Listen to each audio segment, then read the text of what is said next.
जय श्री गणेश। ओम नमो भगवते वासुदेवाय। प्रिय भक्तगणों, आज मैं आपको कार्तिक मास महात्म के 16वें दिन की कथा सुना रहा हूं। आप सभी भक्तजन इस कथा को श्रद्धा पूर्वक मन लगाकर भगवान श्री कृष्ण का ध्यान करते हुए, भगवान श्री विष्णु का ध्यान करते हुए सुने। भगवान आप सभी की मनोकामनाएं पूर्ण करेंगे और आप सभी के कष्टों को दूर करेंगे। आइए श्रवण करते हैं कार्तिक मास महात्म के 16वें दिन की कथा। प्रथु ने कहा, अब आप गोवर्धन की पूजा तथा महात्म का वर्णन करें तथा यह बताएं कि अन्नकूट किस तिथि को करना चाहिए। नारद जी बोले, कार्तिक मास के शुक्ल पक्ष की प्रतिपदा तिथि को गोवर्धन की पूजा तथा अन्नकूट करना चाहिए। गोकुल अर्थात गोवर्धन की पूजा को प्रत्यक्ष है। अन्य स्थानों में गोवर्धन की पूजा के लिए गोबर लाकर पर्वताकार मूर्ति बनाए, पृथ्वी को गोबर से लेपकर विधि पूर्वक पूजा करें, उस पर स्थापित गोवर्धन के शिखरों पर ध्वजाएं लगाई, उसके समीप ही श्री विष्णु का सिंहासन भी स्थापित करें। तदुपरांत विष्णु भगवान के समान ही गोवर्धन पर्वत की पूजा करें। उसका क्रम इस प्रकार है। हे गोवर्धन पर्वत, आप गोकुल के रक्षक तथा विष्णु द्वारा उठाए गए हैं। मेरी पूजा को आप स्वीकार करें। इस प्रकार प्रणाम करके मंत्रोच्चारण द्वारा पूजा आरंभ करें। श्री कृष्ण के प्रिय गोवर्धन पर्वत के लिए आदि मध्य तथा अंत में नमः शब्द का प्रयोग करें।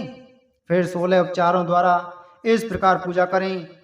आवाहन, आसन, पाद, अर्ध, आचमन, स्नान, वस्त्र, उपवीत, गंध, पुष्प, धूप, दीप, नैवेद्य, प्रदक्षिणा, नमस्कार तथा विसर्जन, ये 16 उपचार कहे गए हैं।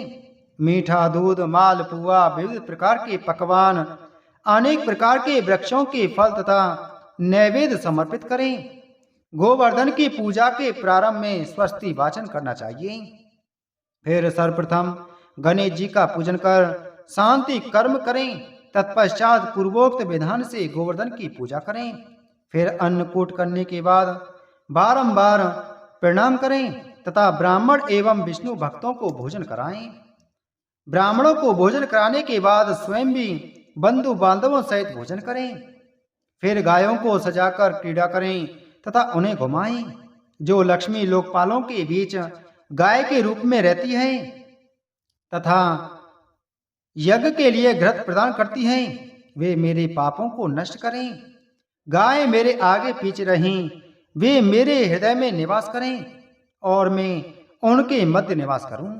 यह कहकर गायों के सींगों को हल्दी आदि से रंगे तथा उन्हें फूलों आदि की मालाएं पहनाएं और कहें, गाय सबकी हितकारक पवित्र पुण्य राशि हैं। ये तीनों लोकों की माताएं हैं। ये मेरे द्वारा किए गए ग्रास को ग्रहण करें। यह कहकर नैवेद्य प्रदान करें। फिर यह कहें, हे धर्म, आप बैल के समान रूप में संसार को आनंद देने वाले हैं। आप शिवजी के वाहन हैं, मुझे शांति प्रदान करें। यह कहकर बैल के सींगों को रंगे तथा उन्हें पुष्प माला पहनाएं तथा नैवेद्य आदि समर्पित करें। गोवर्धन विष्णु गाय तथा भैंस आदि के पूजन से करोड़ों वाजपेयी तथा अश्वमेध यज्ञों का फल प्राप्त होता है। फिर दोपहर के समय पूर्व दिशा में होम करके ब्राह्मण आदि मार्ग पालिका बांधे।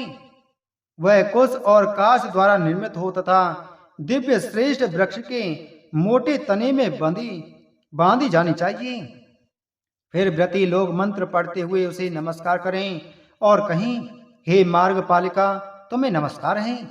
तुम सबको सुखदायक सर्वलक्ष्मी हो। फिर देश की विजय के लिए वहीं पर नीराजन अर्थात आरती करें।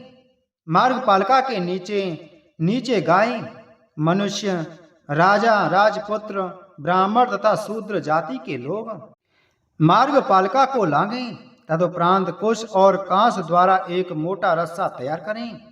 मनुष्यों में एक ओर राजा तथा दूसरी ओर हीन वर्ण के लोग रहें तथा वे उस रस्से के एक एक छोर को पकड़कर बारंबार अपनी ओर खींचें।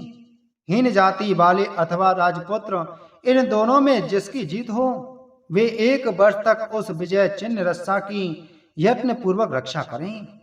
सायंकाल तने के नीचे एक कपड़े का मंडप बनाकर दैत्यराज बलि की पंचवर्णी प्रतिमा तैयार करें। वह सुगठित शरीर वाली, किरीट तथा कुंडलों से युक्त 2 भुजाओं वाली हो।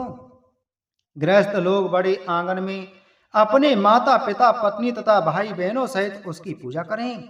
मंत्रोच्चारण पूर्वक फल, वस्त्र, अक्षत, चंदन, धूप, दीप तथा उपहार एवं विविध प्रकार के दान राजा बलि के लिए देने चाहिए। हे राजन, ऐसा करने से सब सुख प्राप्त होते हैं। हे राजेंद्र, इसके बाद गंध, पुष्प, धूप, वस्त्र, भोज तथा दीपक आदि से जमाता अर्थात दामाद की पूजा करें। जो व्यक्ति प्रति वर्ष इस प्रकार पूजा करता है, श्री कृष्ण देव की कृपा से उसे भक्ति और मुक्ति प्राप्त होती है। प्रथु बोले, हे ब्राह्मण, बलि के दिन दामाद को क्यों पूजा जाता है तथा प्राचीन काल में यह पूजन किसने किया था? नारद जी बोले, हे राजन, प्राचीन सतयुग में समुद्र मंथन के बाद जब लक्ष्मी उत्पन्न हुई और उन्होंने विष्णु का वरण किया, तब समुद्र ने अपनी गुणवती लक्ष्मी नामक पद्महस्ता कन्या विष्णु को